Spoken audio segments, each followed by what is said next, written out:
Hello students, today we will do merits and limitations of modern periodic law. We were doing classification of elements and this is I think the last video in this chapter, merits and demerits of modern periodic law. We know that modern periodic law is based on atomic numbers and not on atomic masses. And the definition goes like, properties of elements are the periodic function of their atomic numbers. And these atomic numbers are in a consecutive order, like 1, 2, 3, 4, 5, 6. So this is how the modern periodic law goes. In this video, we will study some merits and some demerits of this law.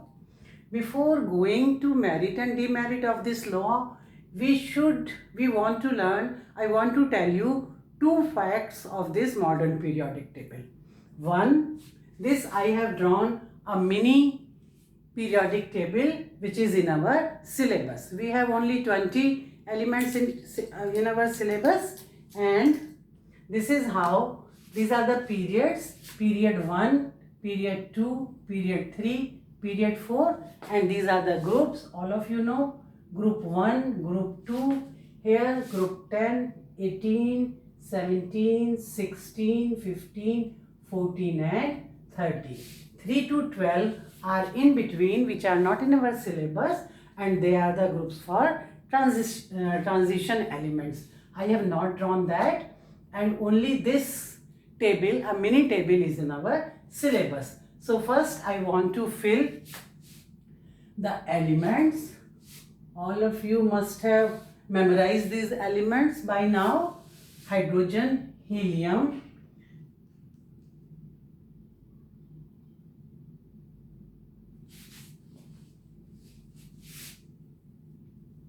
so lithium, beryllium,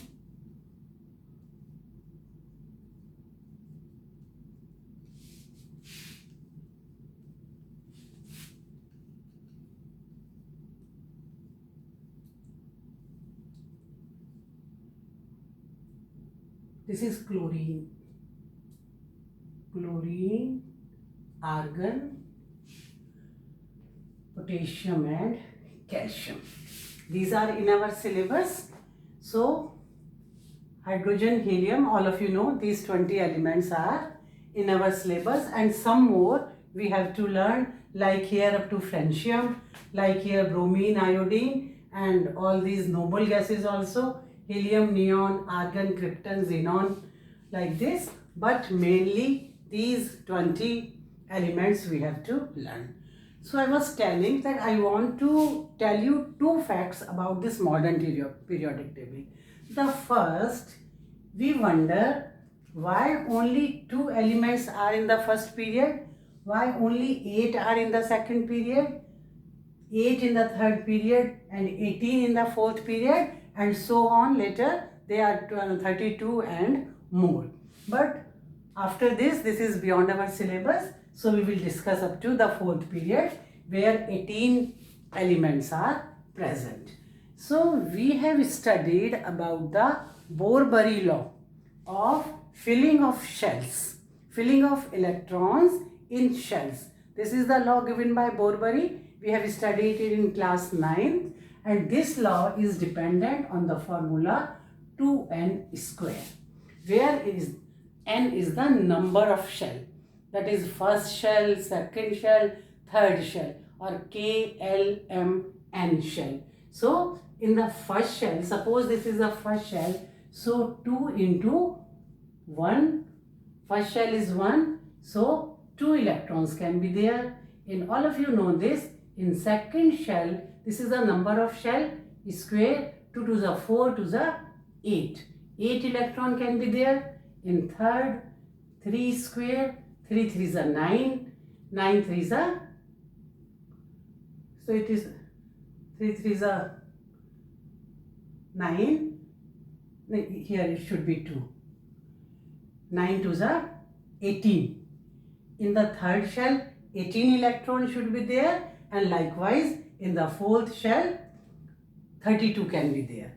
So here why only 2 are there, 8 are there, and here in third it is here that 18 should be there, but here we have only 8 and 18 here.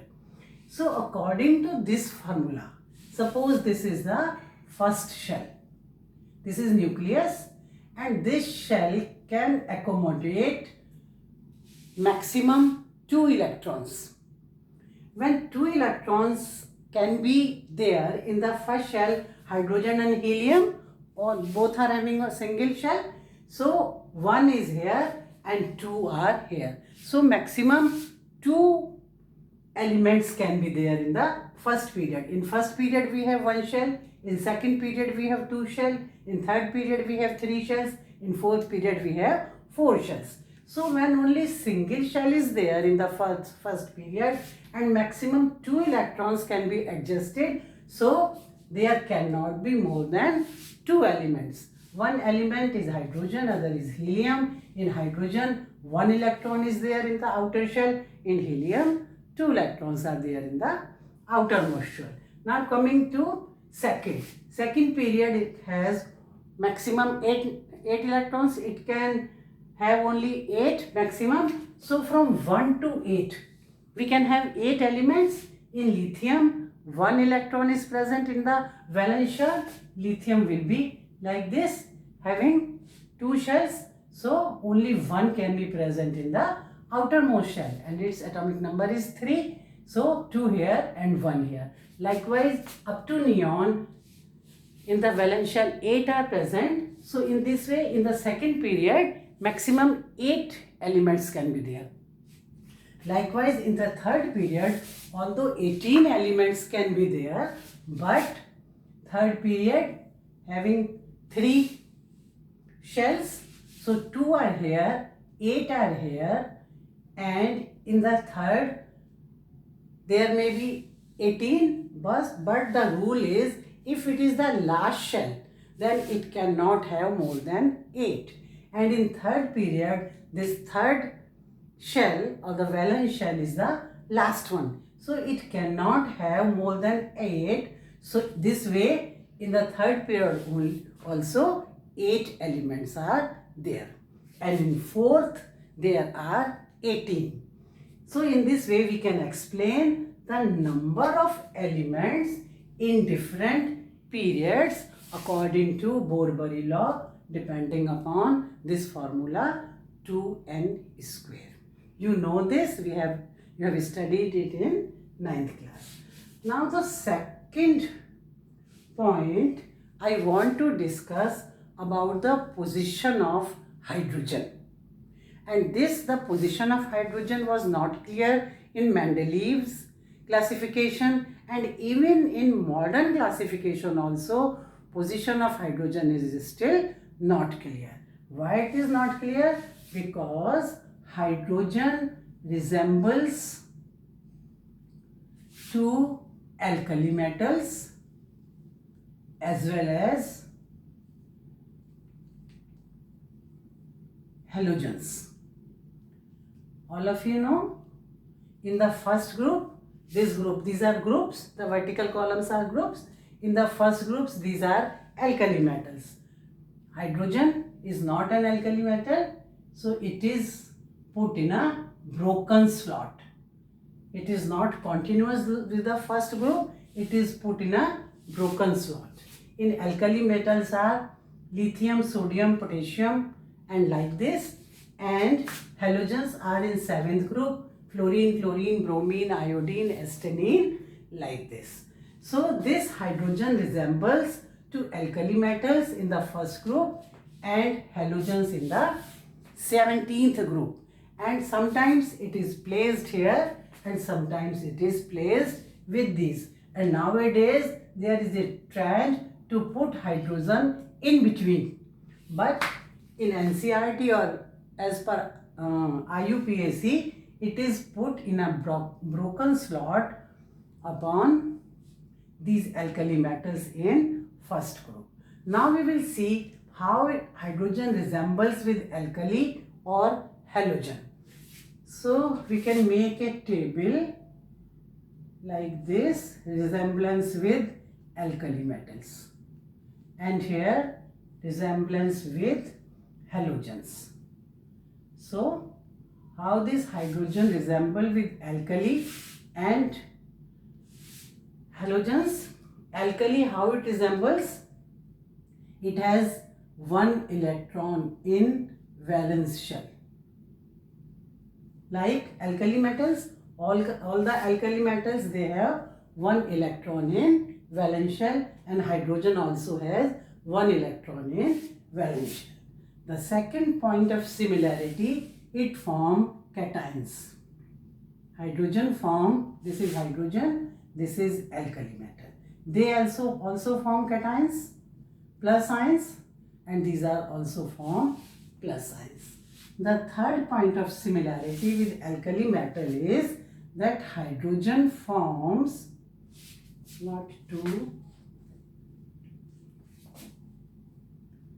hydrogen form with oxygen H2O, and alkali metals Na also form with oxygen sodium oxide. So both form same type of oxide. Now fourth, the reaction of halogens is also same. Hydrogen form HCl and this form NaCl. So reaction with halogen of sodium is an alkali metal. So reaction of sodium with chlorine and hydrogen with chlorine, they are same. So in this manner, hydrogen resembles with alkali metals. The main point is it is having one electron in the outermost shell and it forms cations like that. Though it is a non-metal, but it forms cation when one electron is removed. Now how hydrogen resemble these alkali metals, these halogens? The first point is it is a non-metal. Hydrogen is a non-metal and halogens are also non-metal. Hydrogen also form a diatomic molecule like H2, and halogens also form diatomic molecule like chlorine gas, bromine gas, like this. So this is also a point of resemblance with halogens. And hydrogen form ionic compounds. Ionic compounds with non-metals. Hydrogen form ionic compound with non-metal, ionic compound with metals, and covalent compound. This should be written here. So hydrogen forms ionic compounds with metals like NaH. This is hydrogen, this is metal, it is formed ionic compound. Halogens also form ionic compound with metals. Sodium is metal, chlorine is halogen, so NaCl is formed. Likewise, with non-metals, hydrogen forms covalent compound. This is methane, it is covalent compound formed by hydrogen with non-metal. This carbon is non-metal, and here they also form covalent compound with non-metal, carbon tetrachloride. Here carbon, this is methane with 4H and C. So these are some points of resemblance with halogens and hydrogen, and these are point of resemblance with hydrogen and alkali metals. So the position of hydrogen is not clear till date, even in modern periodic table.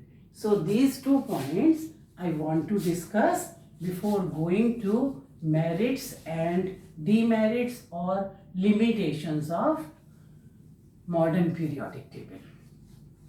Now first we will do with merits. what are the, most of them are merits and only one is demerits. Merit is, it is based on atomic numbers. We know this. Modern periodic table is based on atomic numbers, which is the more fundamental property of element than the atomic masses.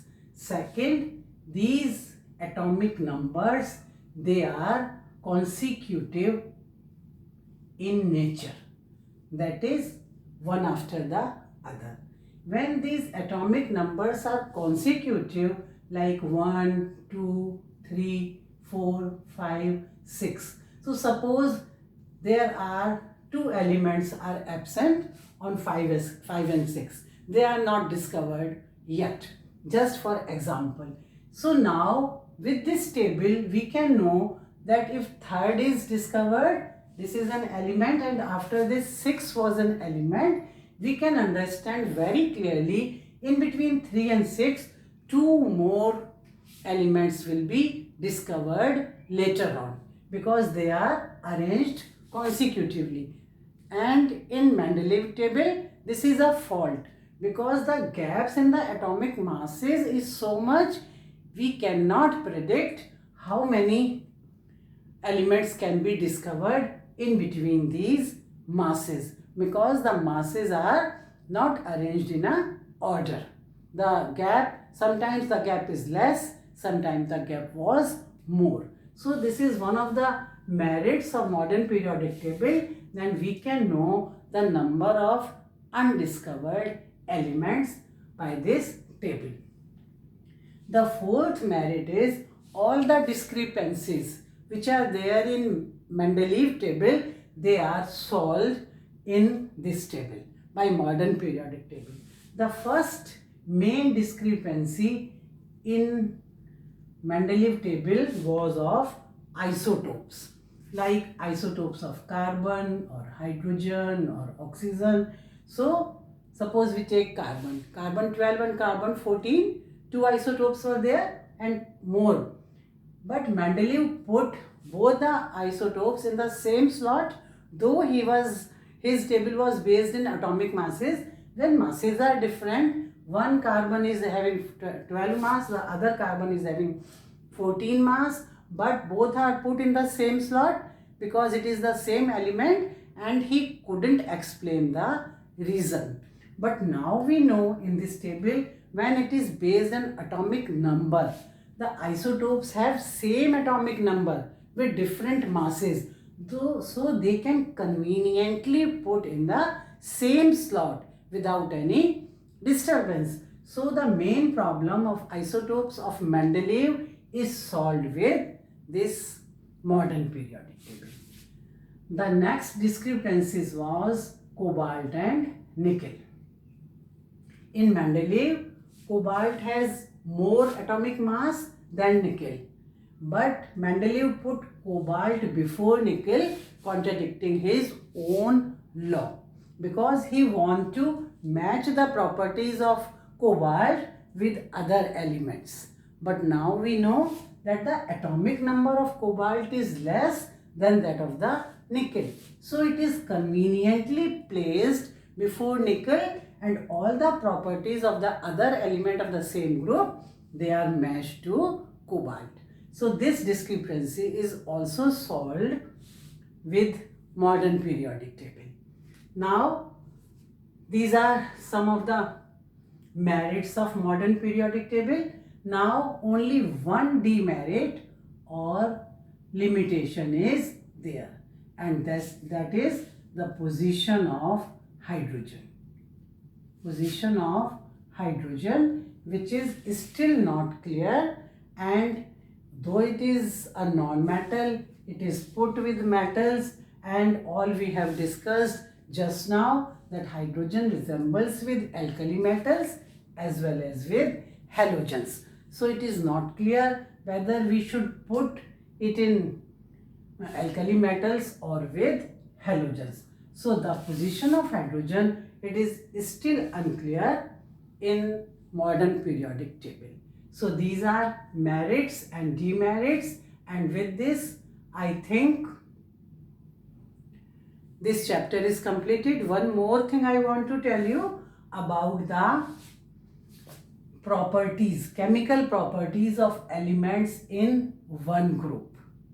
Why they are similar? We know that all the chemical properties of alkali metals, they are similar.